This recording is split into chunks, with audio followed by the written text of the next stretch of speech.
and stimulation. And I'll talk about some of their applications in the musculoskeletal area just briefly, and maybe in a bit more detail in the breakout session, if anyone's joining the biodevices theme there, the breakout session. So electroceutical might be a new term. It dates back to about 2015, where DARPA was talking about this program, for their defense-related research programs.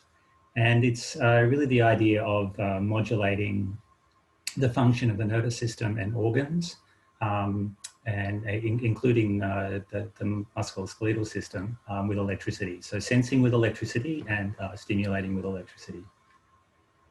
So Jet has been looking at this as part of his PhD. Here's some images here of the 3D printed surface and implantable sensors that he's created in the lab that we've set up at the University of Sydney. There's two types here. It's the surface sensors, so to be placed on the surface of the skin. And these signals will talk to a processing unit and transfer this data to the cloud for monitoring, or loop back to a stimulation system for feedback.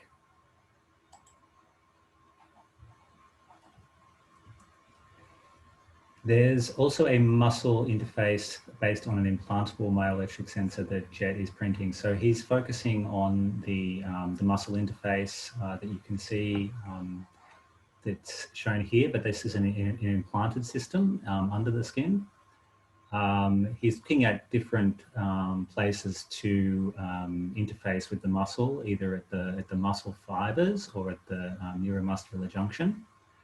And these electrodes that are implanted and very flexible and compliant with the soft tissue will interface to a chip and a radio and a system that can be charged wirelessly as well, that's all implanted under the skin. And that system is being worked on by Nyan, who's with us here today. And Nyan and I, we work with Omid as well, who's here, on a project with Microsoft on epilepsy. So we're looking at this similar sort of system and translating that from its use in epilepsy to the musculoskeletal use for sensing and stimulating muscle tissue.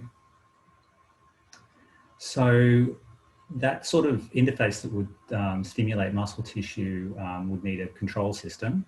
That could be automatic, but talking with people who would be implanted with these systems, obviously people would like to have their own voluntary control. And these systems have been shown to be connected to a brain-computer interface. So we're really working across those two domains of the neural sensing and pickup and the stimulation. These brain-computer interfaces can also be at various levels, I guess, of invasiveness. They can be placed on the surface of the skin, but of course, you can't wear that all the time. I've been out in public with an EEG head net of electrodes on, and you get very strange questions, I can tell you. It's not acceptable at the moment.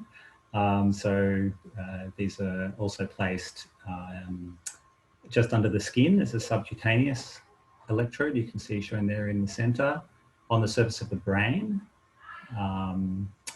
with a needle-based array placed into the brain, or in the case of what's used now for Parkinson's stimulation, with a depth electrode, like a deep brain stimulation electrode. And this electrode and the stimulation is quite similar to what we'd see in a cochlear implant.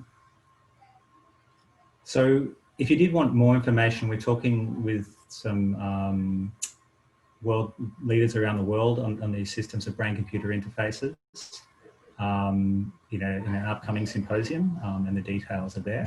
You can get in touch with me if you need to find that link.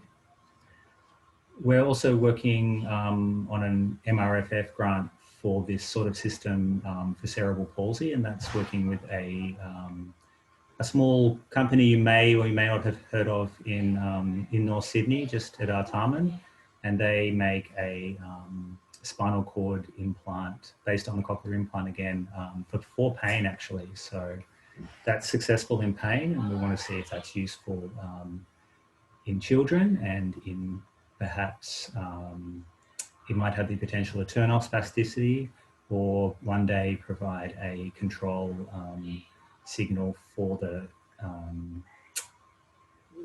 limbs, possibly the lower limbs, or all of the spinal cord eventually. Just based on the other speakers, particularly Kayla's talk, I just wanted to show this work of Amina, who is a PhD student in my lab.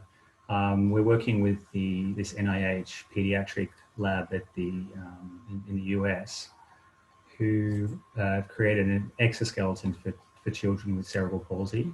And what Amina's been doing is using the OpenPose software package to automatically place these skeleton overlays, I guess, onto these videos. And this is a sort of tool that could be really useful for that, you know, those applications that we heard of in aged care, in the elderly, and in measuring gait in children, you know, outside the lab, so in the home or in the GP's office, possibly at school. I also wanted to just let everyone know that I work with the Cerebral Palsy Alliance, and our research grants are, we're paused this year, but we're planning to have 2 rounds next year. These grants are up to $300,000, and particularly in my role with the Cerebral Palsy Alliance, they're looking for grants here using technology in understanding the cause, prevention, treatment, and cure.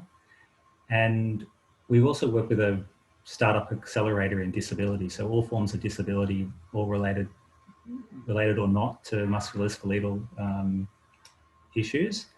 And this startup accelerator particularly puts people in touch with other investors who are interested in you know, in that same sort of mission.